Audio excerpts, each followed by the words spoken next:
Welcome to the League of Legends patch preview. In this video, we'll be covering some of the major balance changes coming into the next patch for League of Legends. This video won't cover all the changes, so stay tuned for the full update in the release notes. Graves came out last patch, and he seems to be on the stronger side of champions. We do have a couple of nerfs aimed for him here. What are we doing? Graves' passive is a little deceptive. Ranged DPS champions are typically pretty squishy. The counter to them is to get in there, assassinate them, or burst them down before they can do too much sustained damage. It seems like a small nerf to make it die off a little faster and to make it only 10 less armor and MR. The numbers on paper seem small. It's only 10 armor and MR off of the current value, but the values of armor and MR, each point is more valuable the less of it you have, so it actually is pretty substantial to his survivability. The other thing we wanted to hit was the kind of maximum damage case of buckshot. We removed a little bit of damage for the multi-hit case if you hit with all the shells or multiple shells of the buckshot ability. Only a little bit. We still want him to dash in there. We still want him to buckshot your face and get big bonus damage from that, but not quite as big as what he's getting now. It was turning him into a little bit too much of a burst caster, along with all the normal kind of carry scaling he already gets by buying AD, buying attack speed, buying crit, and these other kind of items that you expect him to see to get already. Wukong has a few buffs aimed for this patch. He's getting a couple of offensive increases and a lot of changes to decoy. What's going on with these? So the changes to Wukong are just a couple of small buffs to get him a little bit more in line with fighters, but the thing I really want to talk about is the W bug fixes and kind of cleanup work there. Decoy's getting a lot of bug fixes and cleanup.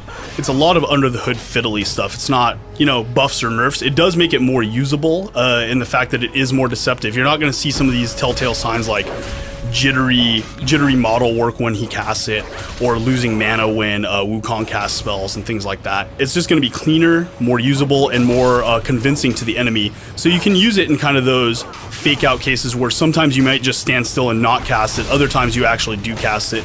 Really keep opponents guessing more effectively than it allows you to currently. The other buffs are really just to bring him up in more line with current top lane fighters. They're pretty minor. A little bit of damage on his Crushing Blow ability and a little bit of attack speed on Nimbus Strike.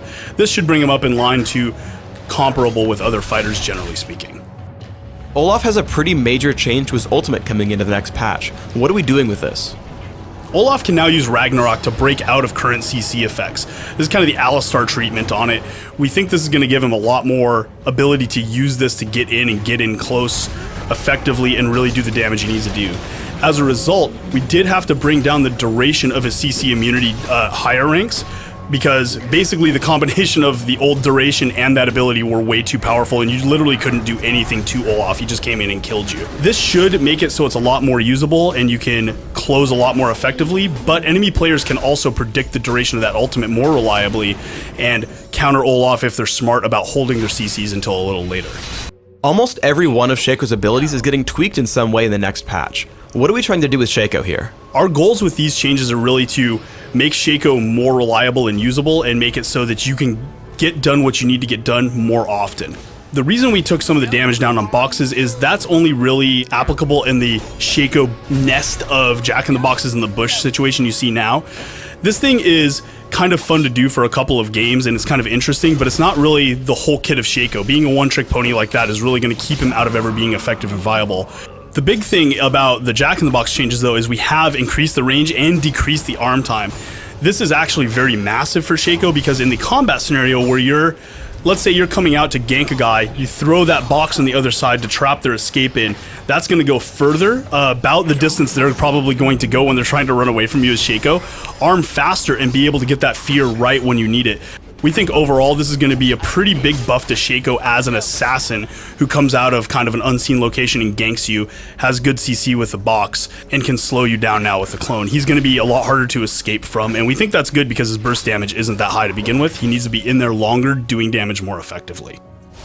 We also have a bunch of updates coming in for Dominion. What are we doing this patch, and what are our plans for the future for Dominion updates? We did one change to Dominion this patch, which is we have lowered the amount of respawn time bonus you get for having less points than the enemy. We're going to see, less rubber banding from this, less comebacks that shouldn't have happened, but not eliminate the possibility of a comeback, which is always the goal. We do have a lot of other changes that are in testing right now that weren't quite ready for this patch. I wanted to talk about those a little bit really quickly just to let players know that we do have a lot of aggressive changes in the works right now that are working to solve these problems in ways that add even new gameplay opportunities and more ways for you to succeed in different ways on Dominion and have more moments of personal glory, which is some areas we really think we can improve in the next few patches.